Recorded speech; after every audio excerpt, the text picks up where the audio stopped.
Hello subscribers, Lone here, and for this week's video, I will be reviewing the Uniball Unipin Fineliners. Now, for those of you that are curious, I was up last night doing some extensive research, and I found that these could only be found, as far as I'm aware, in a language format that is readable to me, on the British Uniball site. And they are listed under Unipin Mitsubishi, or Uni Mitsubishi Pencil. So, yeah. They say on the website, and I'm going to quote this, an ultra-fine marker with smooth flowing ink that features superior water resistance, so that once it dries, the ink will not smear, even if water is spilt on the page, and being light resistant makes the pen a great art tool, as work can be displayed and will not fade even under continuous exposure to light. So, these pens can be found in 3 different colors: black, blue, and red. So there's no sepia, there's no spiffy, weird color that, some people, like myself, tend to collect.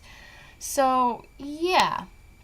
Now, I've had these pens previously, and sadly this is the only pen that I have available to me, because the rest of my pens actually dried up after extensive use.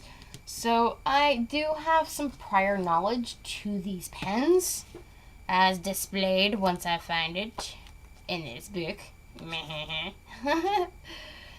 In drawings like this, and mind you, this was before I found out the beauty of line weights, so these are kind of old. These were done back in 2011, so I think this was actually the first drawing that I ever used them on, so woo.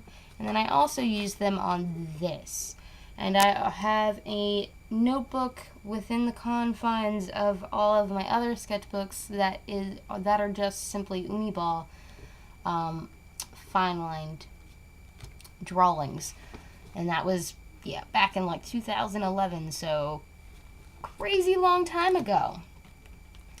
And my experience with those pens, or these pens back then, was absolutely amazing. I absolutely love the pen, or set of pens that I'd received as a birthday gift.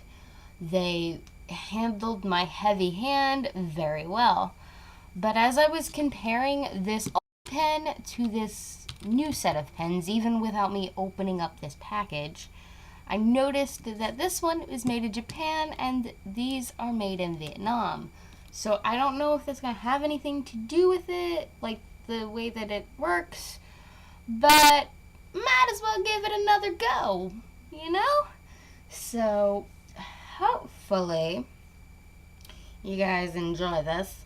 I'm going to go ahead and find my scissors and open these up, because as you can see, this really isn't traditional packaging.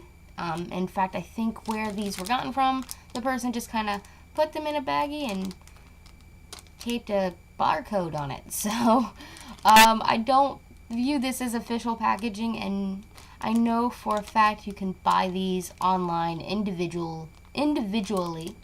So yeah, so let me open these up and we will start with the testing. Dun dun dun.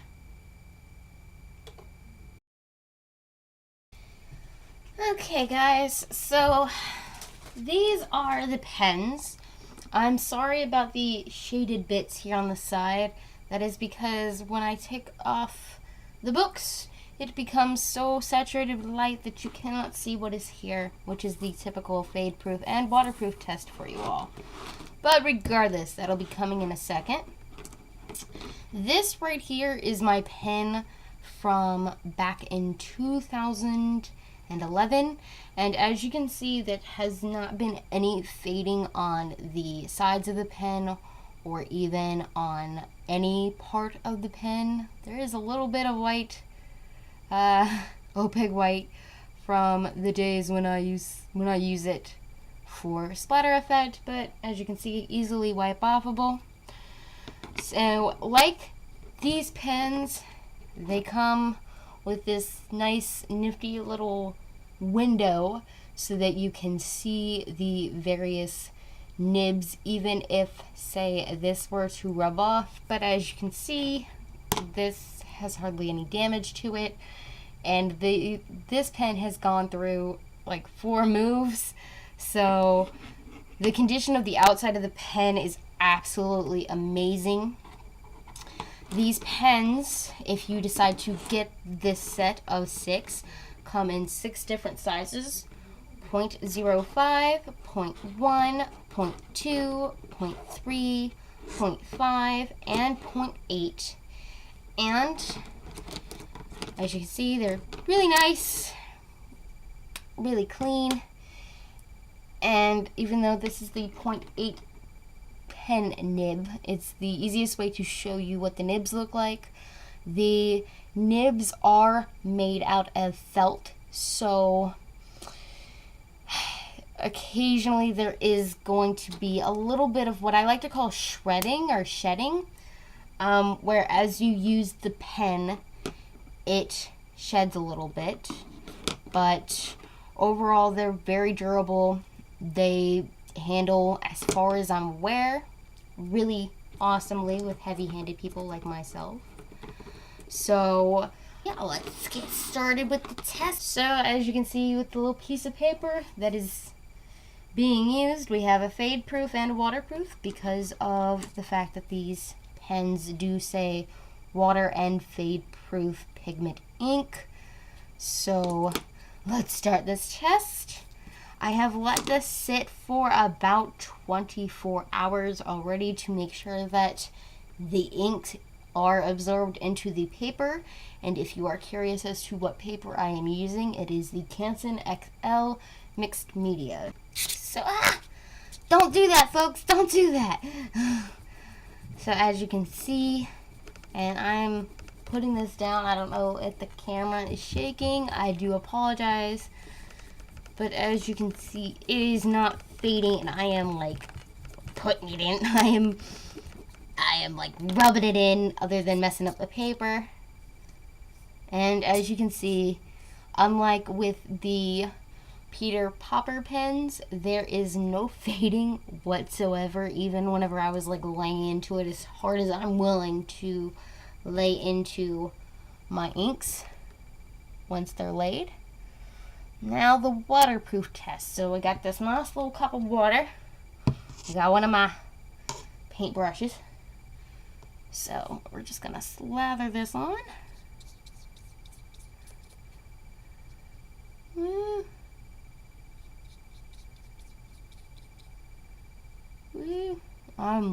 I am just layering this on because I'm trying to replicate, oops, spilling water on it.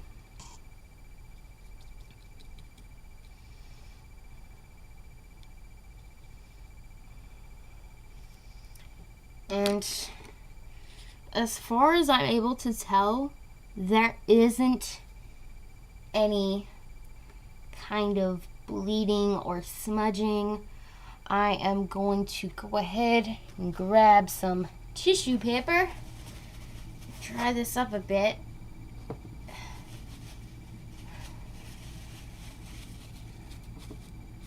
Just kind of dab it.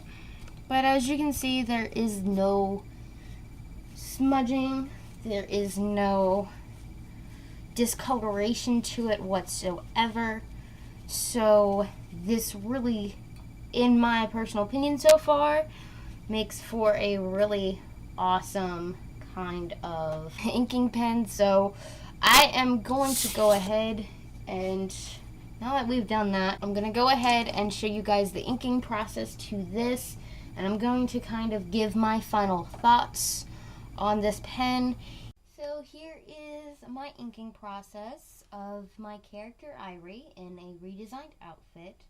And as I was saying earlier, there was some shedding of the felt tip, more specifically with the 0.5 and the 0.8, but I think that is simply because they were so large in points. It was to be expected to a degree. I don't remember that happening when I first owned the first set of pens I had, but then again, it's been 4 years, so yeah. But regardless, even with that shedding of excess felt, I didn't have a problem actually inking this at all, even after I was done with the initial inking. It stayed on point, it was very clean, and it erased very nicely. And eventually, at some point, I do have to color this, but my overall opinion is that I think that these are some awesome pens, and if anybody has the chance of getting them, I definitely would recommend it just from my standpoint, because I've had good experiences both times I have owned these pens, and it's really helped actually make my line work look better. So that's all my opinion, guys. So there you guys have it. That is my opinion on these pens, from great flowing ink that to a nice variety of nib sizes. You guys can get these pens for a few different places, actually. If you live in the UK, I think you can order them off of the Uniball UK site. For anybody else, as far as I'm aware, they are in some art stores overseas. Anybody in the United States that is interested in these pens, you can get them on Amazon. Or if you're only interested in getting the 0.1 size nib, you can get them on Jet Pens as well. They have a few different sizes there. So I'm going to end this review, hopefully color this, and enjoy the fact that I was finally able to get a video up this week, because Windows 10 took up a lot of my time last week. So expect that vlog very soon for those of you that are curious about it, and a longer art desk tour, which I have filmed. So I will see you guys in my next video, whenever that may be, so just keep a lookout for this week. So without further ado, I will leave you, and I hope you guys learned something and enjoyed. Bye!